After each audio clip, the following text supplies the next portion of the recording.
BNP কিন্তু মানুষ তারেক জিয়ার জন্য করে না, খালেদা জিয়ার জন্য করে না, বিএনপি করে শহীদ রাষ্ট্রপতি প্রেসিডেন্ট জিয়াউর রহমানের আদর্শে। জিয়াউর রহমানের অবদানকে যারা অস্বীকার করবে তারা স্বাধীনতায় বিশ্বাসী না, শুধুমাত্র প্যাসিস্ট খুনি হাসিনা জিয়াউর রহমানকে খুনি বলছে।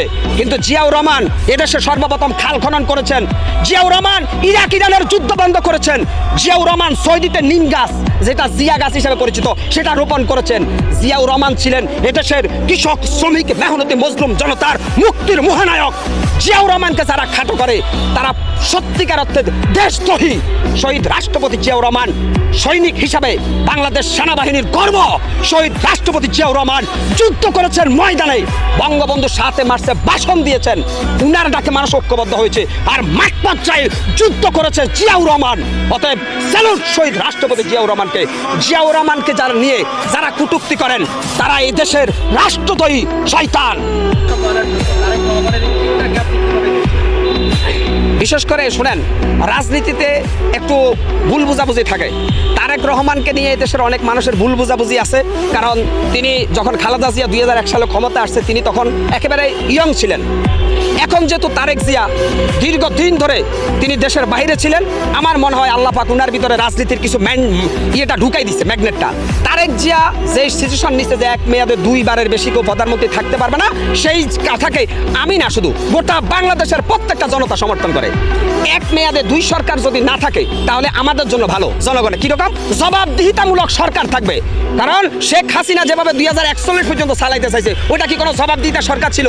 তো তারেক রহমান যে ঘোষণা দিয়েছেন যে 1 মেয়াদে কেউ 2 বারের বেশি প্রধানমন্ত্রী হতে পারবে না, তাহলে বিএনপির ভিতরে যারা বেশি সন্ত্রাসী, ভটপাদার, ভূমিদস্যুকারী, ওরা কিন্তু মনে রাখবে যে আমরা কিন্তু 10 বছর পরে হলেও জনতার আদালতে হিসাব দেবো। অতএব এখানে আর বেশি ক্ষমতার অপব্যবহার করার সুযোগ নাই, বুঝছেন? তারেক জিয়ার এই কথাটা আমি সমর্থন করি। আর একটা জিনিস হচ্ছে, তারেক রহমানকে এদেশের মানুষ যারা তরুণ আছে তারা এখন ভোট দিতে মুখিয়ে আছে একটা কারণে, কারণ আমরা তারুণ্যের নেতৃত্ব এখন দেখতে চাই, তারুণ্যে। আর এখানে ছাত্র বৈষম্য বিরোধী ছাত্র আন্দোলনের যে সমন্বয়ক সাজ্জিল, হাসানত আব্দুল্লাহ, উনারা দেশপ্রেমিক জনতার পক্ষে লড়াই করছে, উনারা রাজনীতিবিদ নয়।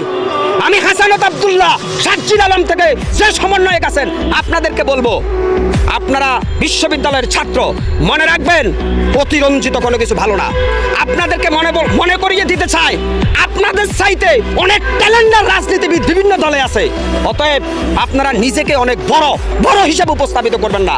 মনে রাখবেন আপনারা ছাত্র আন্দোলন করেছেন, জনগণের বাবা পাইছেন, কিন্তু আপনারা অতিরঞ্জিত কথা বলবেন না। বেশি অতিরঞ্জিত কথা বললে আপনারাও সময়ের সাথে সাথে বিতর্কিত হয়ে যাবেন। অতএব রাজনীতিবিদদেরকে সম্মান দিতে শিখেন।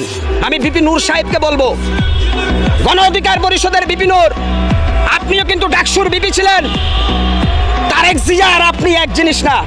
ভিপি নূর সাহেব, ডাক্তার শফিকুর রহমানের আপনি এক জিনিস না, মির্জা ফখরুলের আপনি এক জিনিস না। অতএব কথা বলতে হিসাব করে বলবেন। আপনারা যে দল সারা দেশ মিলে 3 সিটও পাবেন না। আর বিএনপি বাংলাদেশের সর্বোচ্চ জনপ্রিয় দল এই মুহূর্তে ফ্যাসিস্ট হাসিনার পরে।